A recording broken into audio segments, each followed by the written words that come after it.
Me preguntaba Álvaro Felipe Fuentes Freire, ¿las pirámides y construcciones antiguas tienen una lógica de creación más allá de nuestras racionalidades?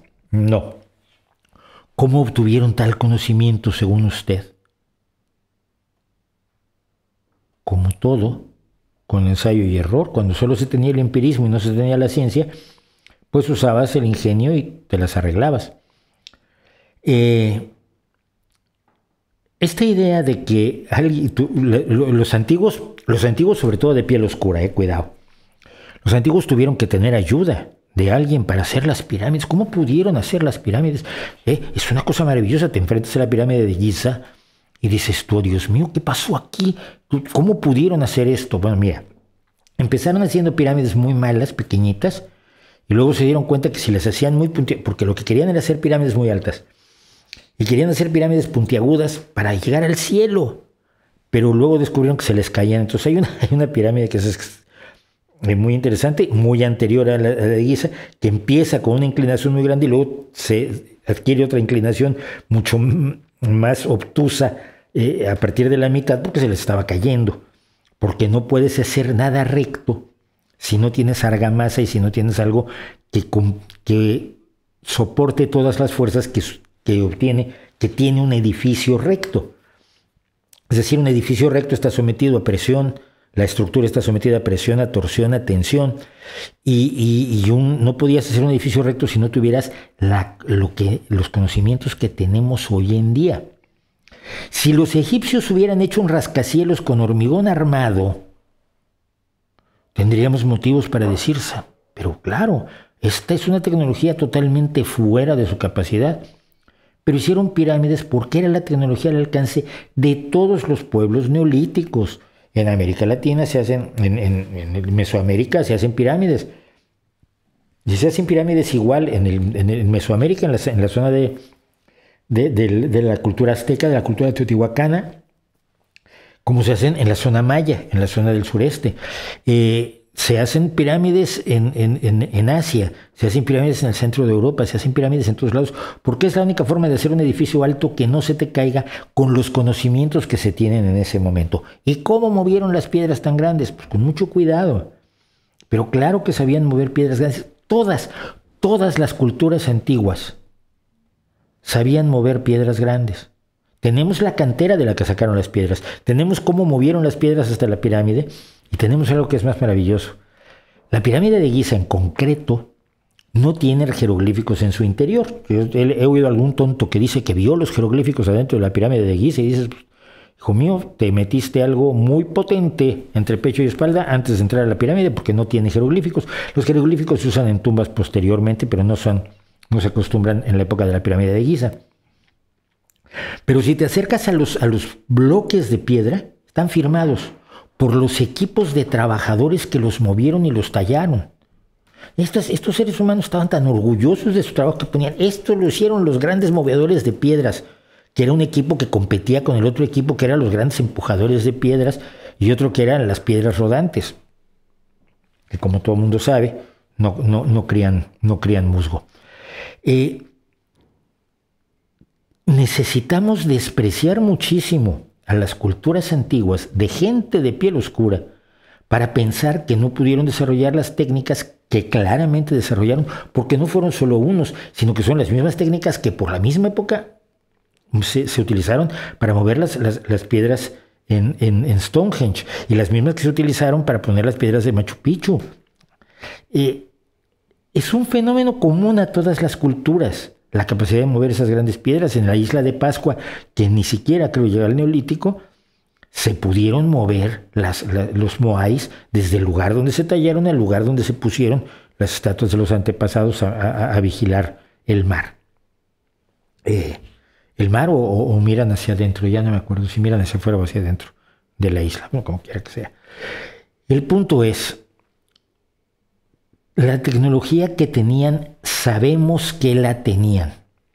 La podemos ver repetida en todas las culturas. Lo curioso es esto, quien inventó y desarrolló todo esto, falseando un montón de cosas, que se ha demostrado que has falsificado, ¿no?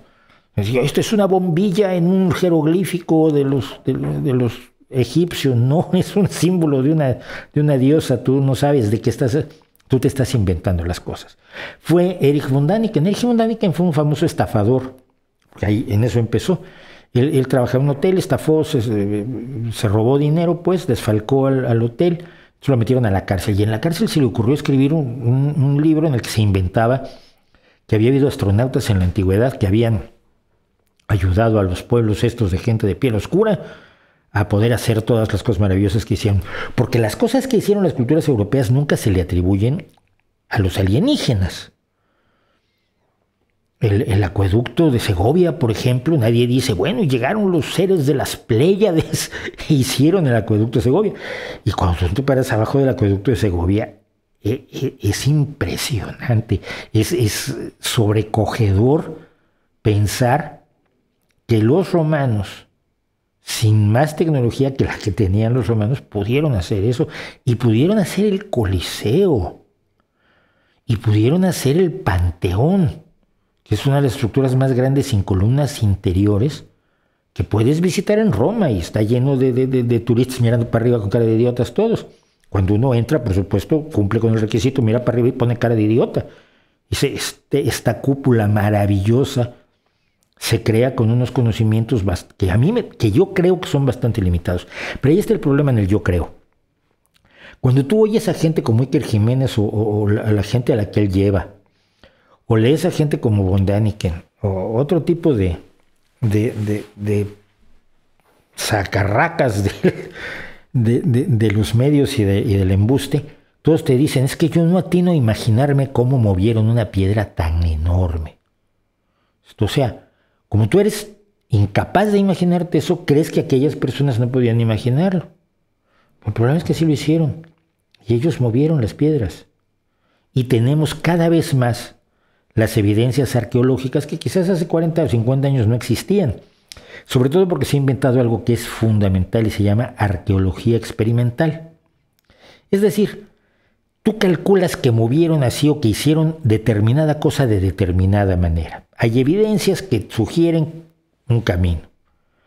Lo que ahora hacen los arqueólogos, en vez de pensar en qué hicieron las antiguas culturas, que era la aproximación filosófica a la arqueología, se han empapado del método científico y entonces hacen arqueología experimental. La arqueología experimental implica probarlo, hacerlo.